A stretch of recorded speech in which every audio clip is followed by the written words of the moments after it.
BTC सुक्तिया 6 schedule constitutional प्रोविजननिबो खोथा दं आरो 8 शेड्यूल जोंनि बर' बिमानि रावा भारतीय संविधाननि 8थि शेड्यूलाव बियो थिसनजादों।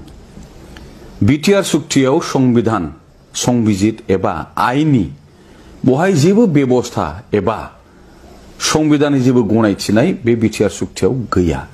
बेनिखायनो प्रमद बर'आ जातिनि जौगानाय थांनाय थैनायनि बाथ्रा जि बड'लेण्डनि इस्यु एबा बेनि अनगायैबो जोंनि माहारियारि जायफोर इस्युफोर दङ हाबाफारि एबा आयदाफोर दङ बे बिथिङाव बे जागायजेननायनिफ्रायनो गाव दुलाराय बर' फरायसा आफादनि आफादगिरि एबा दैदेनगिरि जागायजेननायनिफ्रायबो मालाबाबो प्रमद बर'आ जातिनि रेसपन्सिबिलिटि एबा दायित्व लानानै बियो खामानि मावफेरखायाखै।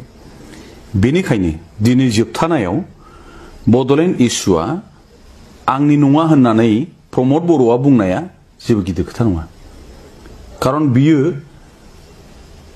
जिखिनि एबसुआव थानानै रायजो दाबिनायनि स्ल'गान होनानै जिखिनि आन्दलन खालामबोदों बियो रायजो दाबिनायनि जेबो आन्दलन नंखायामोन। साधारन भाबै गावखौ बे आन्दलनजों जड़ित खालामनानै गावखौ लिडारशिप नेतृत्व होनाय आगसारि एबा दैदेनगिरिनि गावखौ महर मोनहोनाय बेनोल' उद्देश्यमोन आरो बिनि उद्देश्यआ थाखानाय बिटिसिआव बोरैहाय नेता जानो हायो एबा चिफ जानो हायो बेखौनो बे टारगेट खालामनानै खामानि मावबाय थाखादोंमोन। गतिके दिनैनि दिनाव प्रमद बर'आ बे जिखिनि खोथाफोर बुंदों प्रमद बर'खाय बे खोथाखौ बुंनो हायो। सोरबा नों आंब्ला मालाबाबो बे खोथाखौ एथ' गोरलैयै बे नाखस खालामनो हायामोन।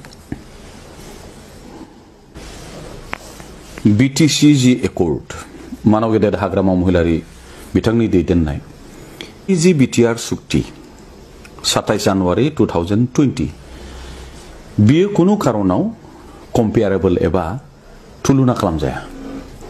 मानो होनोब्ला बीटीसी सुक्तिया 6 शेड्यूल कन्स्टिट्यूशनल प्रोविजननिबो खोथा दं आरो 8 शेड्यूल जोंनि बर' बिमानि रावा भारतीय संविधाननि 8थि शेड्यूलाव बियो थिसनजादों। बीटीआर सुक्तियाव संविधान संबिजित एबा आइननि बहाय जेबो बेबस्था एबा संविधाननि जेबो गनायथिनाय बे बीटीआर सुक्तियाव गैया। बेनिखायनो बीटीआर सुक्तिखौ बीटीसी सुक्तिजों तुलना खालामनानै रायलायनाया बेवहाय एसे जोंनि गोरोन्थिसो जायो, रायलायथावानो नङा। आरो दिनै जायखि जिखि बुङा प्रमद बर' एबसुनि माखासे दैदेनगिरिफोर जायखि जेसेबांखि बेखौ बुंनो सेस्था खालामा बीटीआर सुक्तिनि माबे दफाया जोंनि एक्जिस्टिं स्टेन्डिं जायफोर इस्युफोर दङ जोंनि राव हारिमु थुनलाइ जौगानायनि एबा रांखान्थि बिथिङाव जोंनि बिभिन्न बिथिङाव जौगानायनि थाखाय खुनु बे सुक्तियाव जेबो बिषय जेबो हाबाफारि थिसननाय जायाखै। बर' रावखौ बीटीसी सुक्तिनि गेजेरजों 8 शेड्यूल जों मोनबोखादों। दिनै आसामनि अफिसियेल लेंगुवेज होनोब्ला जोंहा असमिया राव। असमिया रावनि संविधानिक मर्यादाया मा? 10 शेड्यूल 8 शेड्यूल। दिनै बे एखे मर्यादाखौ जोंनि बर' बिमानि रावाबो 8 शेड्यूल जाबाय। होमब्ला बियो दिनै माबेबा साबस्टेन्सियेल बर' जोंनि रायजो राजा थानायावल' एस'सिएट अफिसियेल लेंगुवेज होनायनि थाखाय जे बीटीआर सुक्तियाव लाना फैदों बेयो जोंनि थाखाय दुखु गोनां।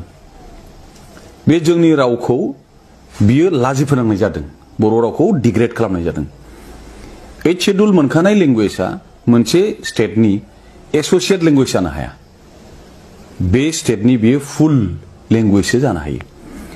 आरो 1985 आवनो जिहेतु जोंनि बर' रावा आसामनि साबस्टेन्सियेल बर' रायजो राजा थानाय जायगायाव बियो मोनसे एस'सिएट अफिसियेल लेंगुवेज महरै मोनखादों। गतिके बिनि आपग्रेडेशना बहा, बिनि जौगासारनाया बहा? बे बीटीआर सुक्तिजों जोंनि बर' बिमानि रावा जौगायाखै, बे हायदोंसो।